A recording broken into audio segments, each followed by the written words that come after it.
அண்மை செய்தியை நாம் பார்த்துக் கொண்டிருக்கிறோம். சென்னையில் தீ விபத்து ஏற்பட்ட அந்த பகுதி அபாயகரமான பகுதி என்ற அறிவிப்பு வெளியாகி இருக்கிறது.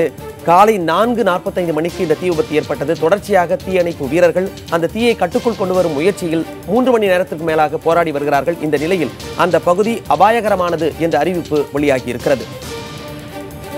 இன்று காலை சென்னை சில்க்ஸில் தீ விபத்து ஏற்பட்ட நிலையில் தீயை கட்டுக்குள் கொண்டு வருவதில் தீயணைப்பு வீரர்களுக்கு சிரமம் ஏற்பட்டுள்ளது. இதனைத் தொடர்ந்து தீ விபத்து ஏற்பட்ட பகுதி அபாயகரமான பகுதி என்று அறிவிக்கப்பட்டுள்ளது.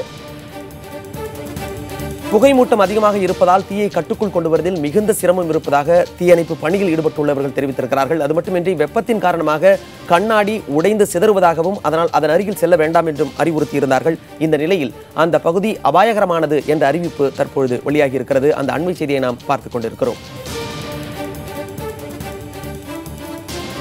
புகையை கட்டுப்படுத்தும் பணிகளும் மீட்பு பணிகளும் தீவிரப்படுத்தப்பட்டுள்ள நிலையில் இந்த பகுதி அபாயகரமான பகுதி என்று அறிவிக்கப்பட்டுள்ளது.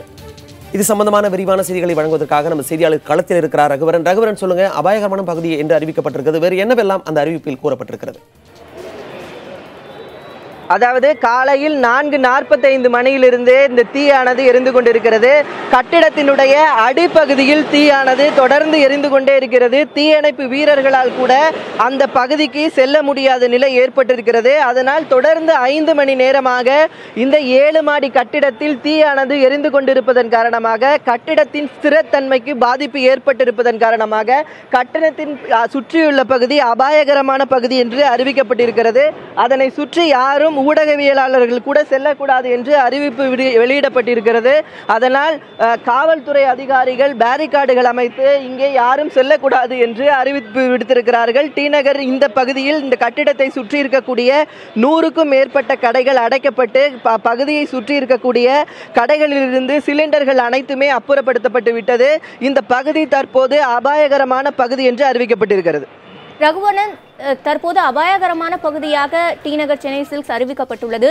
இதனால் எவ்வளவு தூரம் மக்கள் பயணிக்க தடை விதிக்கப்பட்டுள்ளது? வாகனங்கள் எல்லாம் எந்த பக்கம் மாற்றி இருக்காங்க? போக்குவரத்துல என்னென்ன மாற்றங்கள் இப்போ சொல்லியிருக்காங்க? அதாவது நீங்க பார்க்கலாம், இந்த 7 மாடி கட்டிடத்திற்கு ஒட்டியே மிகப்பெரிய பாலம் போது இந்த பாலத்தில் தான் வந்து இது வாகனங்கள்லாம் சென்று கொண்டு இருக்கும். இந்த கட்டிடம் ஒட்டி இருக்கக்கூடிய சாலையில் பயணிகள் மட்டும் இவங்க இங்கே நடைபாதைக்கு மட்டும்தான் பயன்படுத்தப்பட்டு கொண்டிருந்தது. அதனால தற்போது பேரிகார்டுகள் நீங்க பார்க்கலாம், காவல்துறையினர் பேரிகார்டுகள் அமைத்து இங்கே யாரும் செல்லாத வகையில் தடுப்புகள்லாம் அமைக்கப்பட்டு இருக்காங்க. வாகன ஓட்டிகள் அனைவருமே மாற்றப்பட்டு இருக்காங்க. கிட்டத்தட்ட டிசி சரவணன் தலைமையில் கிட்டத்தட்ட 100க்கும் மேற்பட்ட காவல்துறை அதிகாரிகள் இங்கே குவிக்கப்பட்டு இந்த டி நகரில் இருக்கக்கூடிய இந்த சாலை முற்றிலுமாக தடை செய்யப்பட்டு இங்க இருக்கக்கூடிய யாருமே இந்த கடைகள் இந்த பகுதிகளுக்குள்ள வர வேண்டாம் என்று அறிவுறுத்தப்பட்டு இருக்கிறாங்க.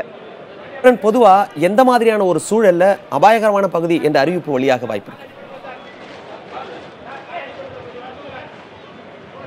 அதாவது கிட்டத்தட்ட இந்த கட்டிடம் 5 மணி நேரத்திற்கு மேலாக அடித்தளத்தில் அந்த தீயானது எரிந்து கொண்டிருக்கிறது.